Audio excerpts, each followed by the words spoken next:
तुम्हारी आई के अलावा मेरे मेरे मेरे जीवन में और स्त्री थी। तुम दोनों के अलावा हमारे और 2 पुत्र भी हैं।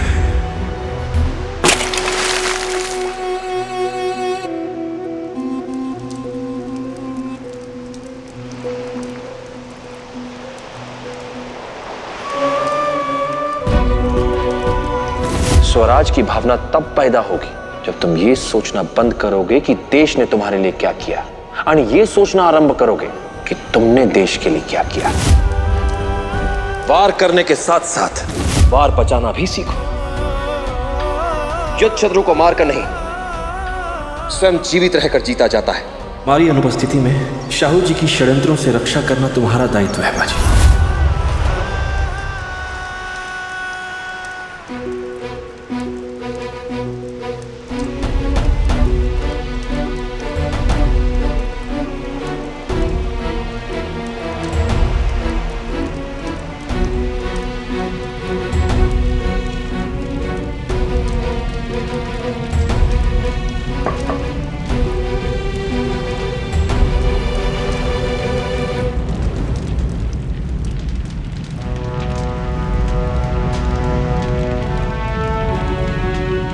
संतान को जन्म तो कोई भी दे देता है,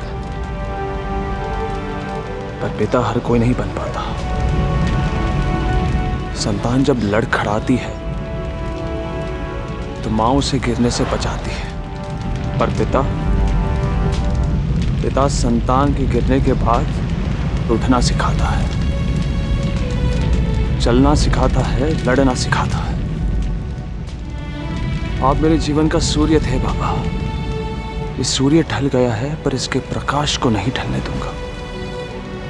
आपके आदर्श और आपके संघर्ष दोनों को आगे ले जाऊंगा मैं। छत्रपति शिवाजी महाराज द्वारा स्थापित स्वराज की आराधना आपका उद्देश्य था। अब इस उद्देश्य को मैं पूरा करूंगा। आपकी परंपरा भी संभालूंगा और आपकी पेशवाई भी।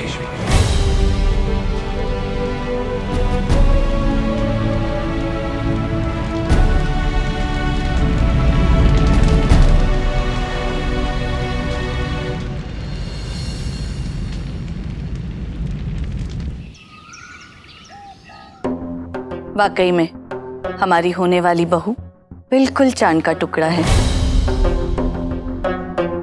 सुरैया बेगम, इस चांद के टुकड़े के लिए हम कुछ सितारे साथ लाए हैं।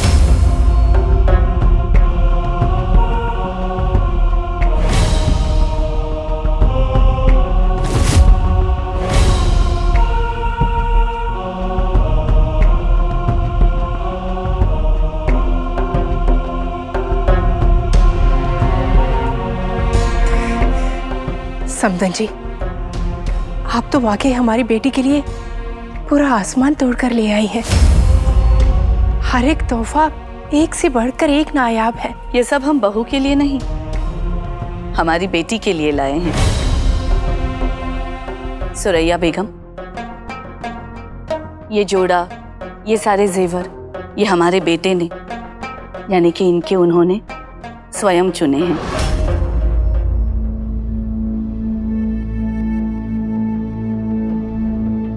बहुत खूबसूरत है। रानी साहब, मैंने तो सोचा था कि मस्तानी ने राजकुमार जगतराज की जान बचाकर जो आपकी बेइज्जती की है ना, उसका बदला लेने के लिए आपने रिश्ता कराया है। ये क्या? लेकिन ये तो बदला कम, इनाम ज्यादा लग रहा है। बेटी के तो पर पहले से ही निकले हुए थे, अब इतने सारे उपहार, गहने और ये वस्त्र देखकर इसकी माँ के भी पर निकल आए हैं। तोहफों से तकदीर नहीं बदलती। मस्तानी ने हमारे बेटे की मर्दानगी को जो ठेस पहुंचाई है, इसकी तकदीर में उस गलती की सजा हम लिख चुके हैं।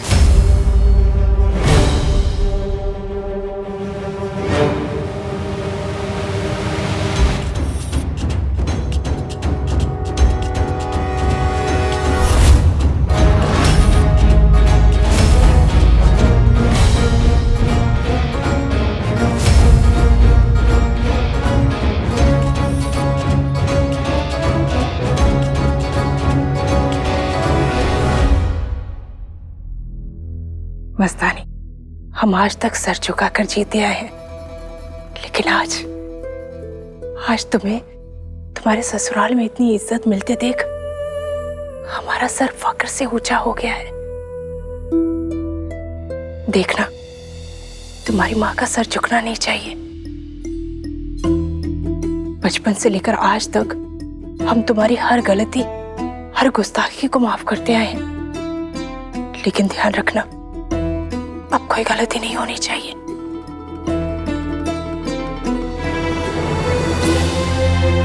हम आपका सर कभी नहीं झुकने देंगे अम्मी, चाहे उसके लिए हमें कोई भी कीमत क्यों ना चुकानी पड़े।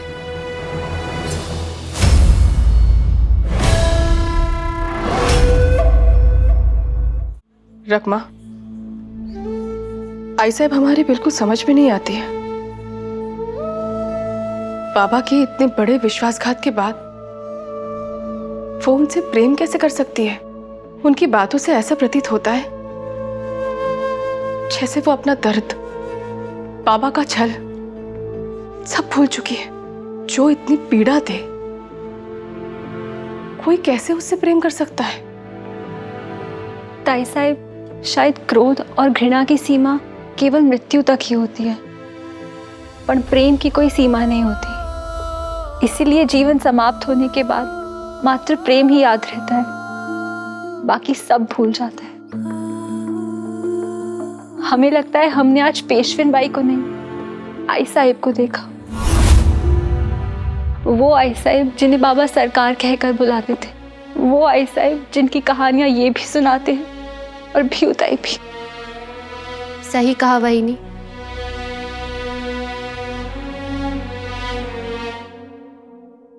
आज वर्षों बाद हमने फिर से अपनी आई को देखा, वो आई जिसे पेशविन बाई ने हमसे छीन लिया था। भ्यूताई, आपकी आई को आपसे पेशविन बाई ने नहीं, पेशवा साहिब के छल ने छीना था।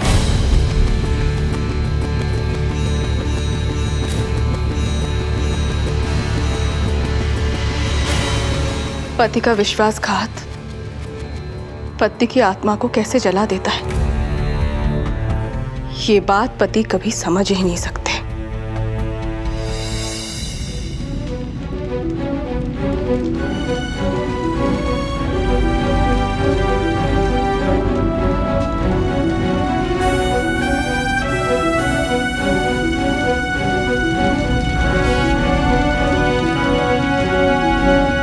लोग कहते हैं कि हम पेशवा साहब के शत्रु थे। शिव शिव शिव शिव, ये झूठ है। सत्य तो ये है कि पेशवा साहब ने जो इस देश के लिए किया, हम उसका सम्मान करते हैं। पेशवा साहब और हमारे विचार अलग थे, लक्ष्य तो एक ही था। हम दोनों के बीच केवल द्वंद्व था, द्वेष नहीं। मात्र पेशवा साहब नहीं बल्कि उनके दोनों पुत्रों ने भी शाहू महाराज और राज्य की बहुत सेवा की है। परंतु मुझे अब ऐसा प्रतीत हो रहा है कि पेशवा साहब ने राव को इतने कम उम्र में युद्ध भूमि ले जाके अच्छा नहीं किया, क्योंकि युद्ध भूमि में रक्तपात देख देख कर राव का हृदय भी पत्थर का हो गया है। तभी तो अपने पिता को मुखाग्नि देते हुए आंसू का एक बूंद तक नहीं आया राव की आंखों में, बल्कि राव ने तो... क्या हो नरोराम जी, रुक क्यों गए? संकोच मत करिए नरोराम जी, स्पष्ट कहिए। राव ने अपने पिता को मुखाग्नि देते हुए ये वचन दिया है कि अगले पेशवा वो ही बनेंगे। पेशवाई कोई पिता की पगड़ी नहीं है कि पुत्र ने उठाई और अपने सर पर रखी।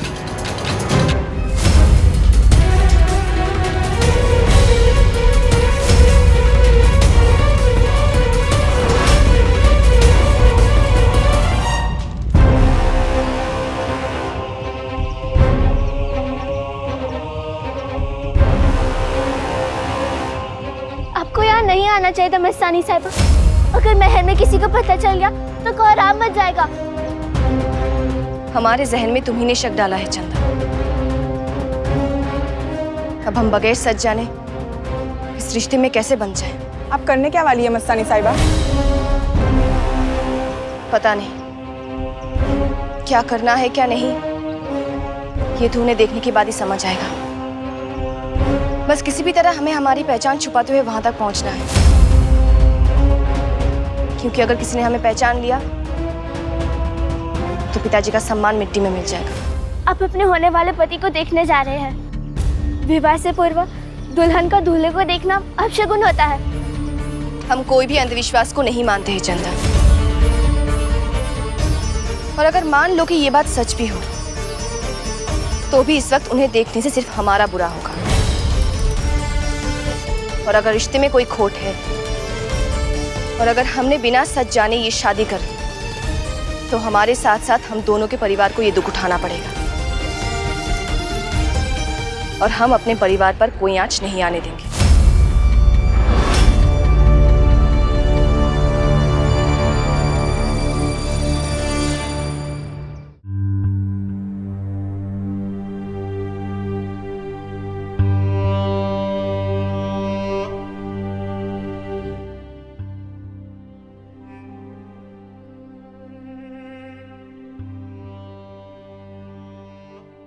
बाजे,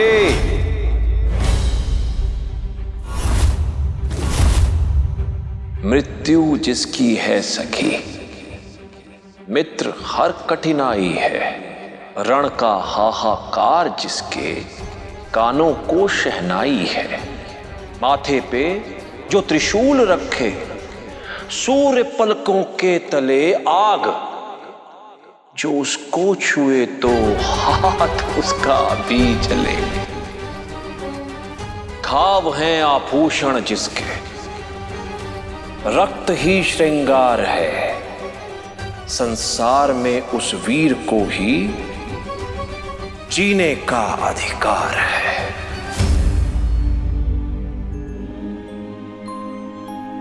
काय हो बाबा।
बालाजी के जाने से स्वराज्य का एक स्तंभ गिर गया है, पर जाने वाला मित्र हो या संबंधी, सिंहासन किसी के लिए भी आंसू बहाने की मोहलत नहीं देता।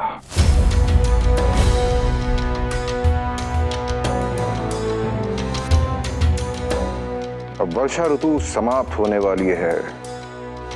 हमारे शत्रु हम पर कभी भी आक्रमण कर सकते हैं। हमें हर स्थिति के लिए तैयार रहना चाहिए और शीघ्र पेशवा का चयन करना चाहिए। आपकी दूरदृष्टि धन्य है महाराज। हम तो केवल ये सुझाव दे रहे हैं कि पिता के संकल्प को पूरा करने के लिए पुत्र से अच्छा और कौन हो सकता है। आप राव को पेशवा क्यों नहीं बना देते?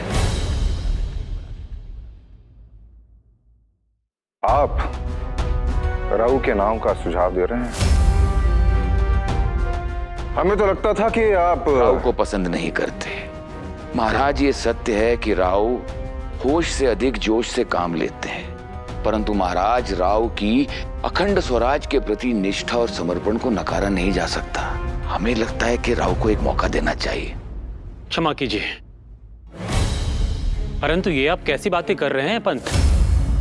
पेशवाई कोई खिलौना नहीं कि किसी भी हठी बालक को दे दिया और जब उसे नहीं संभला तो वापस ले लिया।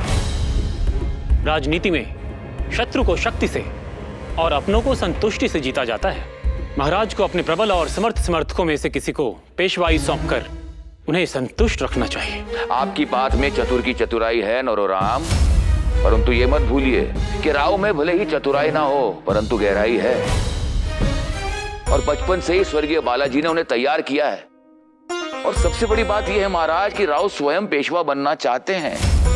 उन्होंने अपने स्वर्गीय पिता की चिता पर अगला पेशवा बनने की शपथ तक ली है। पेशवा कौन बनेगा और कौन नहीं, इसका निर्णय राव नहीं स्वयं महाराज लेंगे। ये राव तो अति महत्वाकांक्षी निकले। उम्र ही क्या है उनकी, मात्र 19 वर्ष। इतनी कम आयु में आज तक कोई भी पेशवा नहीं बना। नरोराम, तुम हमें क्षमा करें महाराज। नरोराम, युवा ही इस देश का भविष्य है और महत्वाकांक्षा ही उड़ने के लिए पर देती है। अब हमने सत्य कहा ना महाराज? कोई भी निर्णय लेने से पूर्व हमें सोचने के लिए थोड़ा समय चाहिए।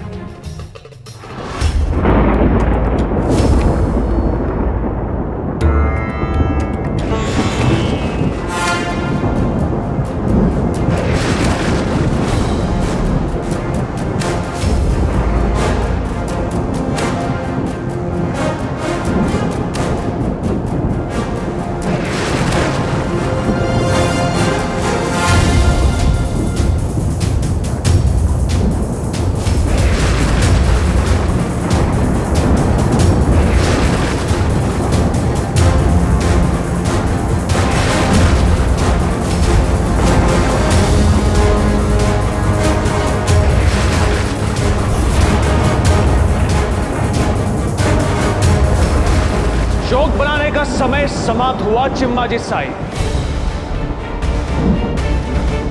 जाइए, सबको बुलाकर लाइए। आई साहब के साथ बैठकर तय करना है कि आने वाले संकट के साथ कैसे निपटेंगे। कौन सा संकट बाबू? जब तक बरगद का पेड़ था पौधे सुरक्षित थे, और अब आंधियां भी आएंगी और आर्या भी।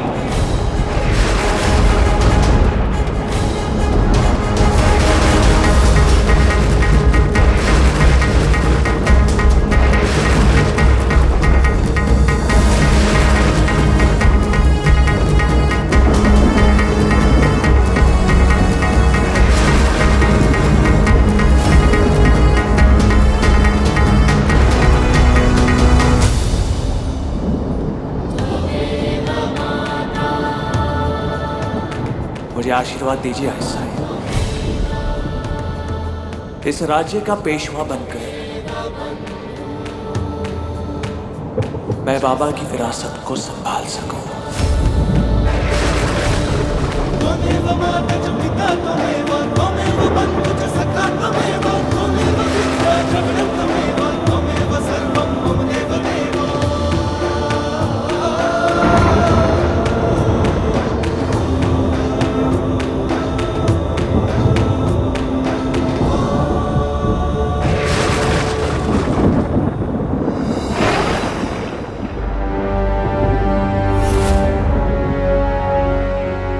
क्या लगता है पंत, क्या हम महाराज को राव के विरुद्ध कर पाए? शंका का बीज तो बो दिया है नरोराम। बस महाराज के सामने बालाजी की विरासत पर दाग लगाकर इस शंका की पुष्टि करनी है।